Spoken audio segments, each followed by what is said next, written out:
Hey guys, good evening, नमस्कार। कैसे हैं आप सब लोग? तो बच्चे लोगों, एकाग्रता सीए के यूट्यूब चैनल पर आप लोगों का बहुत बहुत स्वागत। और मैं हूं आपका दोस्त जयेश भंडारी। ऑडिट नहीं पड़ेगी भारी क्योंकि आपके साथ में है जयेश भंडारी।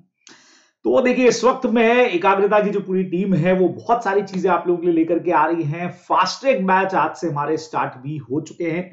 उसके अलावा वार्म अप बैच जो है वो हमारे लगातार चल रहे हैं, जिसको आप कहां पे ज्वाइन कर सकते हैं? आप ज्वाइन कर सकते हैं अड्डा 24/7 के ऐप पर, और जहां कई सारी चीजें आप लोगों को अवेलेबल हो जाएंगी, खास करके हमारे जो मई और सितंबर बैच वाले स्टूडेंट्स हैं, बराबर। तो सब्सक्रिप्शन आप हमारा ले सकते हैं, और सबसे बढ़िया चीज है, एकाग्रता का कोड लगाते हैं तो आपको मिल रहा है 20% का इस वक्त में सब्सक्रिप्शन पर ऑफ। तो बढ़िया मौका है, इसको मत चूकिएगा। और हम YouTube के ऊपर लगातार आप लोगों के साथ में बहुत सारी चीजों को लेकर के आ रहे हैं, काफी सारे कोर्स से रिलेटेड वीडियोस, कई सारे इंफॉर्मेटिव वीडियोस। और आज जो हम लोग एक सीरीज शुरू कर रहे हैं, देखिए हमारी ऑडिट की रेगुलर स्टडी जो है वो तो एज इट इज चलेगी, यानी कि जो मैंने ऑडिट में स्टार्ट कर दिया था नेचर एंड ऑब्जेक्टिव, उसको हम कल से कंटिन्यू करेंगे। यानी जहां छोड़ा था वहां से कल कंटिन्यू करेंगे। लेकिन हम लोग एक सीरीज बीच में स्टार्ट कर रहे हैं जिसमें हम बात करेंगे जितने भी आपके एसेज हैं सिर्फ उन पर और उनसे रिलेटेड क्वेश्चंस पर, बराबर। अब कई सारे एसेस बहुत छोटे हैं, कई सारे एसेस थोड़े डिटेल में हैं, तो उन सब पर हम लोग बात करने वाले हैं। और उसी कड़ी में आज का जो हमारा मैटर है वो है आपके चैप्टर नंबर फर्स्ट में हमारे एक ऐसे कवर है, ऐसे 200। अब समझिएगा, अब ये जितने एसेज हैं ये हमारे सीए के पुराने कोर्स में तो अलग से पूरे पूरे इनके ऊपर टॉपिक्स थे और इनमें कई सारी चीजें थी। लेकिन अभी जो सीए एंटर का हमारा नया कोर्स है उसमें चीजें जो है वो लिमिटेशंस में, ज्यादा नहीं है ना। मतलब पूरा ऐसे 200 नहीं है, उसका एक पार्टी आप लोगों के कोर्स में है। तो अब हम लोग ये जो चीजें करने वाले हैं वो उतना ही करेंगे जितना आपके सीए एंटर के कोर्स में है। उतने ही सारे एसेज में इस पूरी सीरीज में कवर करने वाला हूं। वीकली आपको एक या दो वीडियोस इसके मिलेंगे जहां पे आप एसेज के बारे में जो है वो मुझसे जानेंगे और उनको हम प्रॉपर तरीके से स्टडी करेंगे। ठीक है, नाउ हम लोग जो शुरू कर रहे हैं, आज हमारा जो पहला ऐसे है वो है हमारा ऐसे 200। ठीक है, तो जैसा आपको मैंने कहा, नए कोर्स के अंदर जब आप पढ़ते हैं तो चैप्टर नंबर 1 हमारा जो है, जहां नेचर स्कोप एंड ऑडिट आप पढ़ते हो, उसके अंदर ये ऐसे आपका कवर है। अब कितना इसमें से पढ़ना है, क्या काम का है, वो समझिएगा। सबसे पहला काम, आपको ऐसे का नाम याद होना चाहिए। ये है हमारा बेस ऐसे, ऐसे 200। Overall objective of the independent auditor and conduct of an audit accordance with essays, यानी स्टैंडर्ड ऑफ ऑडिटिंग। तो ये बता ही यही रहा है कि भी जो भी इंडिपेंडेंट ऑडिटर है वो आखिर ऑडिट जो करेगा तो उसके ओवरऑल ऑब्जेक्टिव्स क्या है। तो पहला काम अपने को ऑब्जेक्टिव्स पढ़ने हैं, और सेकंड ऑडिट का कंडक्ट कैसे होता है अकॉर्डिंग विद ऐसे, ये इस ऐसे का नाम है।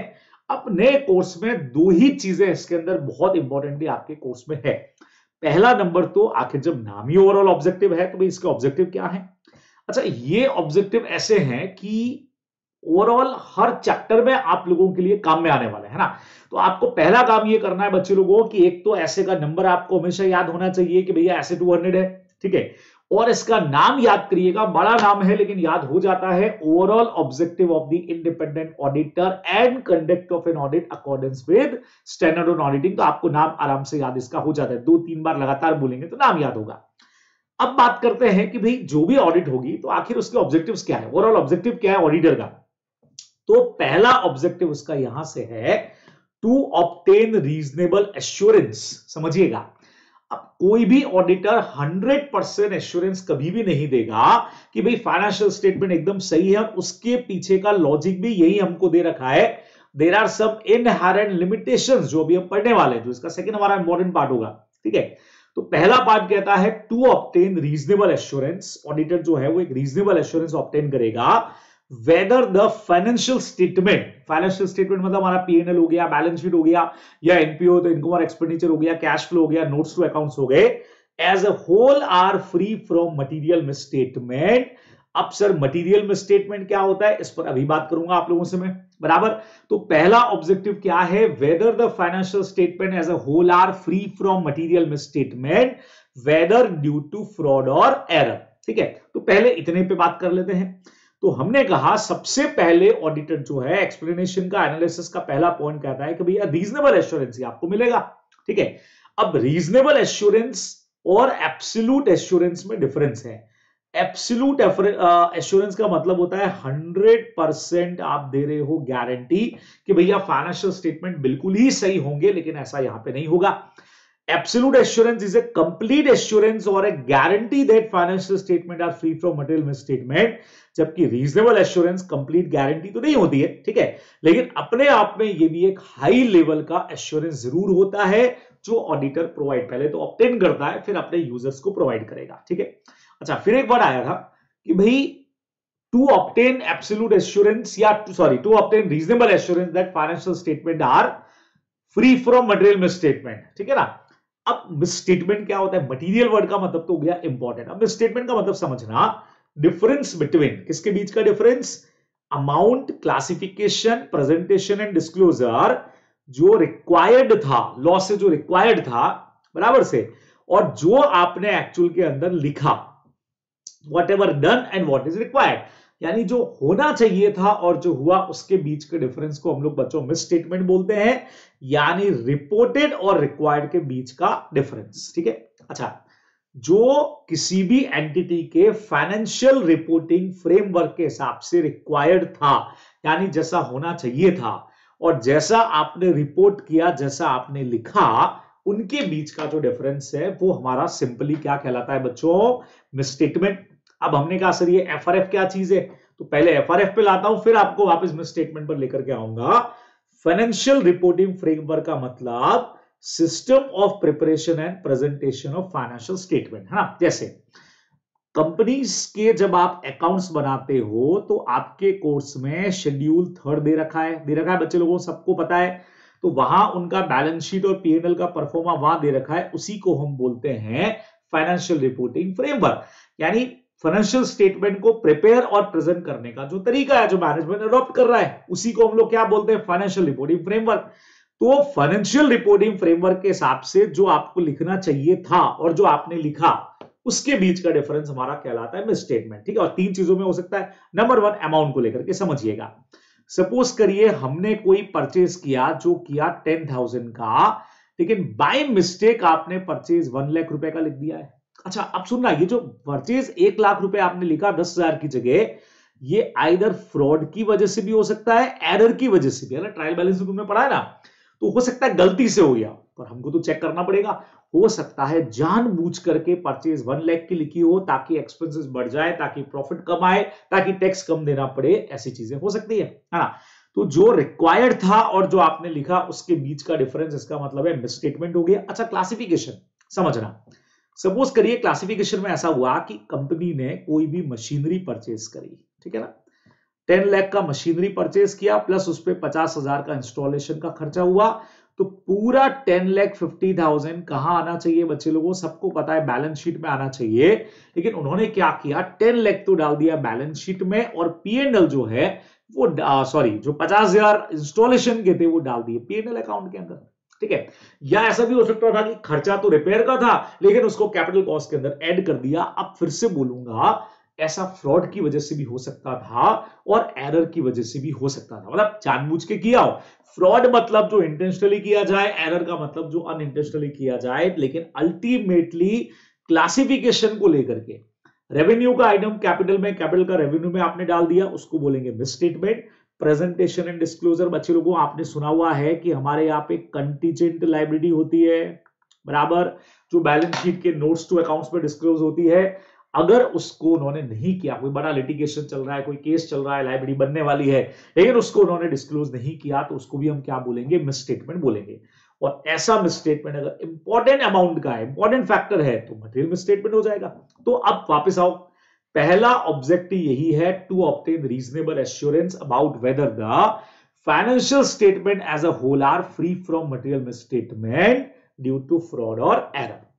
देयर बाय, अच्छा जब वो ये चेक कर लेगा, एश्योरेंस ले लेगा, तो thereby enabling the auditor, अब वो अपने आप को एबल बना पाएगा किस चीज के लिए? Express an opinion. ओपिनियन का मतलब उसका पॉइंट ऑफ व्यू, ऑडिटर का, whether the financial statement are prepare in all material aspect accordance with applicable FRF, जो मैंने आपको बताया था ना भी एफआरएफ का मतलब, तो ऑडिटर इस पर अपनी ओपिनियन दे सके कि हाँ भाई फाइनेंशियल स्टेटमेंट जो है वो बिल्कुल एप्लीकेबल, जो उनके ऊपर फाइनेंशियल रिपोर्टिंग फ्रेमवर्क था, जैसे कंपनीज एक्ट के अंदर शेड्यूल 3 के हिसाब से है, पार्टनरशिप है तो पार्टनरशिप एक्ट के हिसाब से है, वो प्रॉपरली आपने तैयार किए हैं। बैंकिंग कंपनी का बना रहे हो तो बैंकिंग रेगुलेशन एक्ट के हिसाब से आपने बनाए हैं। पहला ऑब्जेक्टिव हमारा ये काम करने वाला है।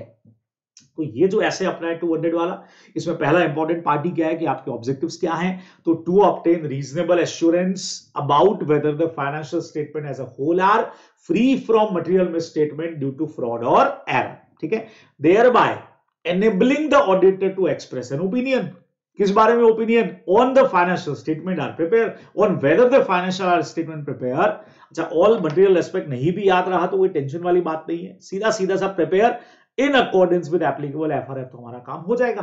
अब ऑडिटर ने अपना ओपिनियन बना तो लिया, लेकिन उसको बताना भी तो पड़ेगा, आप सब सुनते हो ऑडिट रिपोर्ट, तो सेकंड हमारा काम यही है। ये देखिए सेकंड वाला जो पॉइंट आप जब देखोगे तो सेकंड पॉइंट आपको यही वाला दिखने वाला है, क्या लिखा हुआ है देखिए, to report on the financial statement, इस पे रिपोर्टिंग करना है ना, और कम्युनिकेट करना as required by the SS.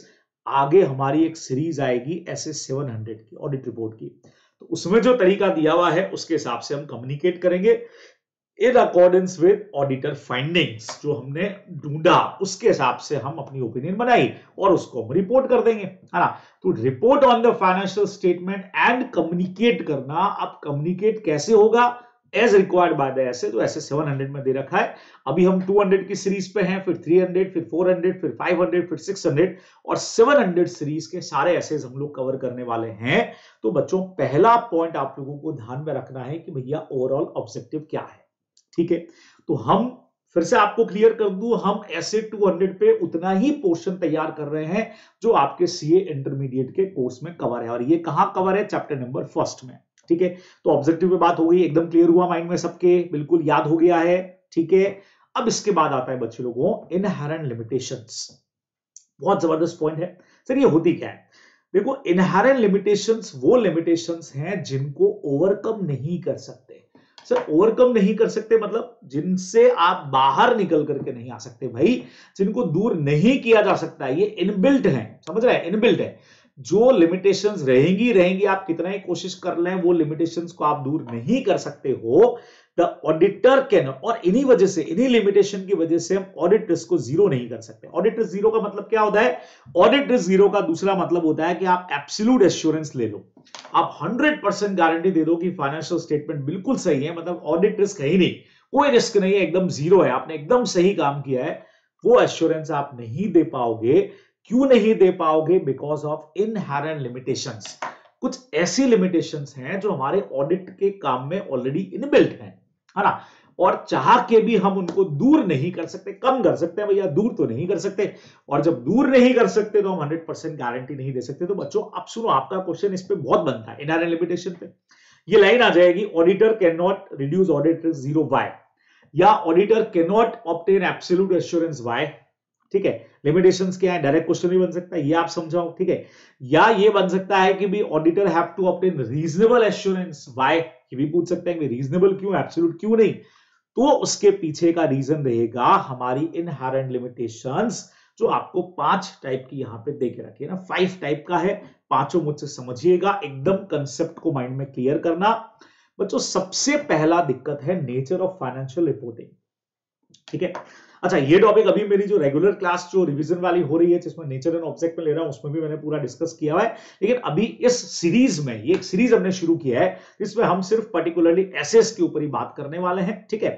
तो पहला कंसेप्ट आता है नेचर ऑफ फाइनेंशियल रिपोर्टिंग, कि भैया जिस फाइनेंशियल स्टेटमेंट का आप ऑडिट कर रहे हो उसकी खुद की कुछ लिमिटेशंस हैं। कैसे होता है सुनना, the preparation of financial statement involve, अब प्रिपरेशन में क्या इन्वॉल्व है बच्चे लोगों, जजमेंट बाय द मैनेजमेंट। आप लोग सब जानते हो कि फाइनेंशियल स्टेटमेंट जब आप बनाते हैं तो एस्टीमेट्स काम में लेते हैं, खास करके जैसे प्रोविजन है फॉर बैड डेब्ट, तो प्रोविजन फॉर बैड डेब्ट हो गया, इवन आपका डेप्रिसिएशन भी हो गया बच्चे लोगों। अब डेप्रिसिएशन की जो रेट आप 5, 10, 15% टैक्स के हिसाब से लगा रहे हो, ये एक्चुअल थोड़ी है। कई बार ऐसा होता है कि डेप्रिसिएशन लगाने के बाद एसेट का वैल्यू तो जीरो हो चुका है, लेकिन एसेट तो मेरे पास पड़ी है भैया, कहां जीरो हुआ है, पड़ा है ना मेरे पास में। इट मींस यहां पे सीधा सा मतलब समझो कि ये सारे के सारे एस्टिमेट है, और बच्चों सोचो जो फाइनेंशियल स्टेटमेंट एस्टिमेट्स के ऊपर हैं, क्या पता होंगे कि नहीं होंगे, एग्जैक्ट वो अमाउंट होगा कि नहीं होगा, तो उसको चेक करने के बाद आप 100% का गारंटी कैसे दे सकते हो? तो ये हमारा पहला इनहेरेंट लिमिटेशन है। दूसरा नंबर सुनिएगा, many financial statement items involve subjective decision और असेसमेंट और डिग्री ऑफ अनसर्टेनिटी। देखिए कई बार चीजें ऐसी हैं कि भाई गवर्नमेंट पॉलिसीज में चेंज हो गया तो अनसर्टेनिटी है। अभी आपने कहा प्रोविजन फॉर बैड डेब्ट आपने बना तो दिया, लेकिन पता नहीं पैसा कब आएगा या डूब ही जाएगा सच में, तो बैड डेब्ट को लेकर के अनसर्टेनिटी है। तो कई सारी चीजें ऐसी इन्वॉल्व हैं फाइनेंशियल स्टेटमेंट में जो अनसर्टेन है। आप कहते हो स्टॉक और net realisable value whichever is less, stock के वैल्यूएशन में आप ये लिखते हो। अब एनआरवी कितनी होगी, क्या ये सर्टेन है क्या? तो इसलिए ये चीजें अनसर्टेनिटी वाली है, इसलिए हम 100% गारंटी कैसे ले सकते हैं? तीसरी चीज समझना, for conducting an audit management acknowledge it's responsibility of preparation of financial statement, है ना, समझना, and for devising suitable internal control. अब क्या होता है बच्चों, ये वाली जो लाइन है ये हम ऐसे 210 में पढ़ेंगे, जो मैं इसके बाद लूंगा, जो अगला सीरीज का जो आपका दूसरा टॉपिक आएगा वो यही आएगा, ऐसे 210। जब हम ऑडिट करने के लिए जाएंगे तो मैनेजमेंट रिस्पॉन्सिबिलिटी लेगा कि साहब फाइनेंशियल स्टेटमेंट का प्रिपरेशन और प्रेजेंटेशन हम करेंगे। साथ में एंटिटी के अंदर जो इंटरनल कंट्रोल है, सर इंटरनल कंट्रोल क्या होता है? इंटरनली मैनेजमेंट का कंट्रोल करने का तरीका, बुक्स पे के ऊपर, फाइनेंशियल स्टेटमेंट पे, ट्रांजैक्शंस पे, यार कहीं कोई फ्रॉड तो नहीं हो रहा है, ये मैनेजमेंट खुद ही चेक करता है, ठीक है, खुद ही कंट्रोल करेगा, ऑडिटर तो बाद में आएगा, लेकिन पहले तो मैनेजमेंट खुद ही करे। तो दो चीजों को लेकर मैनेजमेंट अपनी रेस्पॉन्सिबिलिटी बता देता है। लेकिन दिक्कत क्या होगी कि ये जो इंटरनल कंट्रोल है, जो अगर बहुत बढ़िया, सो एक बहुत कॉमन चीज आपसे पूछ रहा हूं, अगर किसी एंटिटी का इंटरनल कंट्रोल बहुत मजबूत है, यानी फ्रॉड होते ही पकड़ने के चांसेस बहुत अच्छे हैं, उसका मतलब हम जब ऑडिट करने जाएंगे तो हमको ऑडिट प्रोसीजर बहुत कम ही लगाने पड़ेंगे, या टेंशन ही नहीं है, कम ही ऑडिट प्रोसीजर से काम हो जाएगा हमारा, है ना। लेकिन अगर यही इंटरनल कंट्रोल बेकार है, फ्रॉड होने को रोकने के चांसेस ही नहीं है, ढूंढ ही नहीं पा रहे हैं, तो हमको ज्यादा ऑडिट करनी पड़ेगी। समझो इस चीज को। सेम चीज यहां हो रही है बच्चों, समझना, ये जो इंटरनल कंट्रोल है, अगर ये ऑपरेट नहीं कर रहा है, आपका कंट्रोल सिस्टम ही बेकार है, अभी मैं एग्जांपल देने वाला हूं, तो रिलायबल फाइनेंशियल इंफॉर्मेशन आपके पास आएगी नहीं, है ना, आई नहीं। और जब आएगी नहीं तो अपने आप में लिमिटेशन से भैया ऑडिट कैसे कर पाओगे, ढंग से ऑडिट आपसे होगी नहीं, ये अपने को ध्यान में रखना पड़ेगा, बराबर। वो क्या था गाना, खेतों में काटी सारी रात पर वो आई नहीं, तो हमने लगाए इतने सारे ऑडिट प्रोसीजर बट आई नहीं। क्यों नहीं? क्योंकि जब आपका इंटरनल कंट्रोल का ही लिमिटेशंस कुछ ऐसा है, अगर वही बिगड़ा हुआ है, तो भैया हमारे पास कंप्लीट इंफॉर्मेशन रिलायबल वाली आएगी ही नहीं, और जब आएगी नहीं तो हम ऑडिट कैसे कर पाएंगे, है ना। एक एग्जांपल देखो, बहुत तगड़ा वाला, सीधा समझ आएगा आप लोगों को। एक कंपनी का मैनेजमेंट है जिसने क्या कर रखा है कि यार जो गुड्स हम परचेज करते हैं ना, तो गुड्स परचेज होते हैं और उसका पेमेंट होता है। कहीं ऐसा तो नहीं है कि फर्जी परचेज के बिल प्रेजेंट हो रहे हैं और उनका पेमेंट होता है, फर्जी बिल ही प्रेजेंट होते हैं और पेमेंट हो जाता है, ऐसा कोई तो नहीं कर रहा है बदमाशी। तो मैनेजमेंट ने क्या किया कि परचेज बिल के ऊपर एक कंट्रोल लगाया। क्या कंट्रोल लगाया, समझना, all purchase bill should reflect stamp and signature of authorised person in good receiving section of the company. यानी गुड्स जब आएंगे तो एक बंदा गुड्स रिसीविंग सेक्शन में होगा, स्टोर डिपार्टमेंट में, वो क्या करेगा, उस परचेज बिल पर अपने साइन और स्टैंप लगाएगा कि भाई हाँ गुड्स रिसीव हो गए एक्चुअल के अंदर, है ना। वो डेट और टाइम भी लिख देगा। इससे फायदा क्या हुआ, फर्जी बिल नहीं प्रेजेंट कर पाओगे भैया। तो जब पेमेंट करने के लिए जाओगे तो वो देखेगा कि बिल के ऊपर गुड्स रिसीव का स्टैंप लगाया क्या, तो इसका मतलब गुड्स सच में रिसीव हुआ है, नहीं तो बिल फर्जी है, ठीक है ना।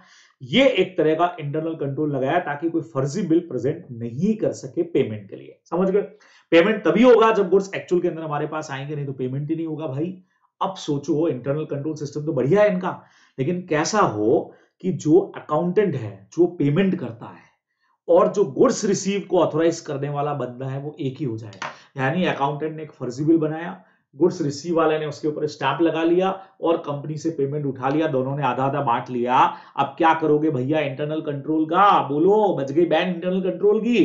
तो ये केस हमारा ओवरराइडिंग इंटरनल कंट्रोल का है भाई। कल्यूजन, कल्यूजन का मतलब मिली भगत बच्चों, अगर मिली भगत है इन दो लोगों की, ऐसे में जब इंटरनल कंट्रोल सिस्टम ही बेकार है तुम्हारा, तो रिलायबल इंफॉर्मेशन आई नहीं, और वो जब नहीं आई तो फिर तुम्हारा ऑडिट प्रोसीजर लगाने का भी कुछ मतलब रहेगा नहीं, मतलब 100% एश्योरेंस दे नहीं पाओगे। जब इंश्योरेंस ही रिलायबल नहीं, जब इंफॉर्मेशन ही रिलायबल नहीं है, तो एश्योरेंस अपन कैसे दे पाएंगे, कि अपने को ध्यान में यहां पे रखना पड़ेगा। तो मेरे ख्याल से पहला पॉइंट आप लोगों को क्लियर हो गया होगा कि भैया फाइनेंशियल रिपोर्टिंग का नेचर ही ऐसा है कि हम 100% एश्योरेंस नहीं दे पाएंगे, कि अपने को ध्यान में रखना है। क्लियर, बराबर, एकदम फर्स्ट क्लास है। सेकंड वाला देखो क्या लिखा है। अब बच्चों सेकंड वाला जो कंसेप्ट है बहुत प्यारा कंसेप्ट है।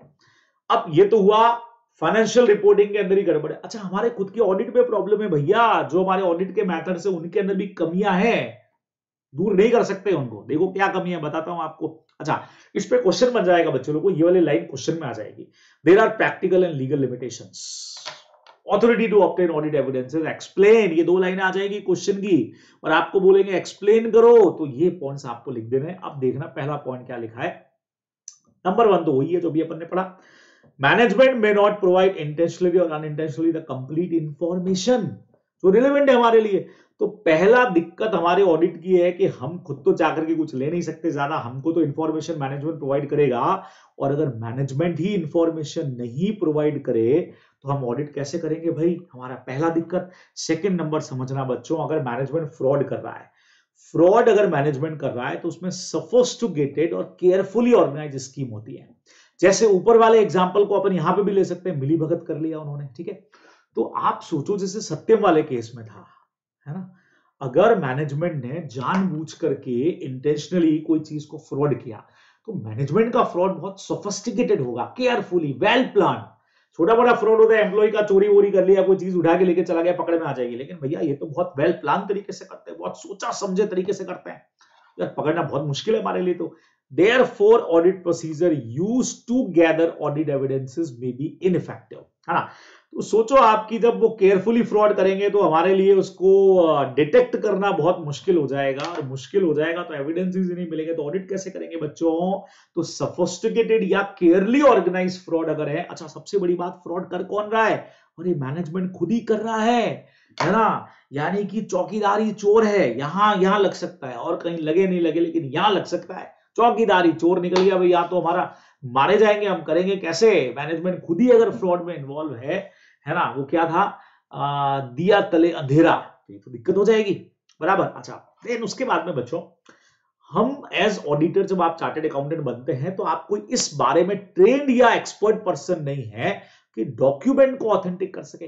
कल को आपको अगर वो कोई फेक पेपर्स दे दे, जाली पेपर बना करके दे दे, फर्जी पेपर, फर्जी एविडेंसेस आपको दे दे, ये सर बिल देख लो आप, ये हमारा ये टाइटल डीड देख लो, तो आप कोई ऑथेंटिक पर्सन तो हो नहीं कि ये पता लगा सको कि ये फर्जी है कैसे है। ये भी हमारी एक लिमिटेशन है। और एग्जाम्पल एक आपके सामने बच्चे लोगों को बढ़िया एग्जाम्पल समझना है इसके अंदर। A partnership firm of chartered accountant ABN Associates was appointed to audit the books of accounts of Success Limited, है ना, for the financial year 2021. While auditing the books of accounts of the above mentioned company, Mr. A, one of the partner of ABN Associate, observed that the management and other senior employee above mentioned company were not cooperating in provide information। भैया information ही नहीं दे रहे, ना हमको दे रहे, ना हमारे team member को दे रहे, है ना। This is not so cooperative behavior of the management and senior employees of the Success Limited। ये हमारी inherent limitations हो जाएगी। इसीलिए ये हम प्रॉपर तरीके से preventing the auditor from expressing opinion नहीं दे पाएंगे हम, है ना। तो ये हमारी एक बड़ी लिमिटेशन है कि ऐसी सिचुएशन में हम ओपिनियन देने की पोजीशन के अंदर होंगे ही नहीं। तो ये हमारी बच्चों ऑडिट प्रोसीजर की ही, खुद की नेचर ऑफ ऑडिट प्रोसीजर की कुछ लिमिटेशंस है जो हमको यहाँ पे ध्यान में रखनी पड़ेगी। अच्छा, एक और बढ़िया चीज है, देखो ऑडिटर जो है ना, वो डेफिनेशन कहती है audit is an independent examination, है ना। तो हम कोई इन्वेस्टिगेशन तो कर नहीं रहे, मतलब क्या ऑडिटर के पास में पावर है क्या कि वो जबरदस्ती बुक्स ऑफ अकाउंट्स की को डिमांड कर सकता है, जबरदस्ती बुक्स मांग सकता है, या किसी से ओथ पे कुछ डिक्लेरेशन ले सकता है, ऐसा थोड़ी कर सकता है। क्या हमारे पास सर्च के पावर है जो पुलिस इंस्पेक्टर के पास में होते हैं, नहीं है। तो ऑडिट कोई ऑफिशियल इन्वेस्टिगेशन तो है नहीं भाई। अकॉर्डिंगली ऑडिटर के पास में कोई लीगल पावर नहीं है कि वो घुस सके, है ना, वो देखते दया की तरह जाके दरवाजा तोड़ दे, दिखाओ तुम्हारे सारे डॉक्यूमेंट, है ना, वो नहीं कर सकते भाई। सर्च का पावर हमारे पास में नहीं है, जो इन्वेस्टिगेशन के लिए जरूरी होता है वो हमारे पास है ही नहीं। ना तो हम सर्च कर सकते हैं, ना कह सकते हैं हाँ भाई शपथ लेकर के ये बात बोलो कि तुम जो कह रहे हो सही कह रहे हो, ऐसा हम कुछ नहीं कर सकते। इस वजह से भी हम कैसे कह दें कि जो काम करेंगे वो 100% गारंटी वाला होगा, ये भी हमारी एक लिमिटेशन से, पावर्स नहीं है। अच्छा, एक और चीज आती है बच्चों इसमें बहुत बढ़िया, टाइमलीनेस ऑफ फाइनेंशियल रिपोर्टिंग की। सर ये क्या है समझना, फाइनेंशियल स्टेटमेंट में यूजर जो हमारे शेयर होल्डर वगैरह, उनका क्या एक्सपेक्टेशन होता है कि भाई हम एक रीजनेबल टाइम पीरियड में और रीजनेबल कॉस्ट पे ऑडिट करके दे देंगे। अब जो लोग कंपनी लॉ जानते हैं वो जानते हैं फाइनेंशियल ईयर 31 मार्च को खत्म हुआ, 30 सितंबर को ऑडिट रिपोर्ट हो जा 30 सितंबर तो एजीएम हो जानी चाहिए, तो उससे पहले ऑडिट हो जानी चाहिए। तो ये टाइम पीरियड तो आप बहुत कम दे रहे हैं हमको। अच्छा, अब उसके लिए मैं सोचूं टीम लगा दूं ज्यादा, तो वो भी नहीं होगी, कॉस्ट भी रीजनेबल चाहिए।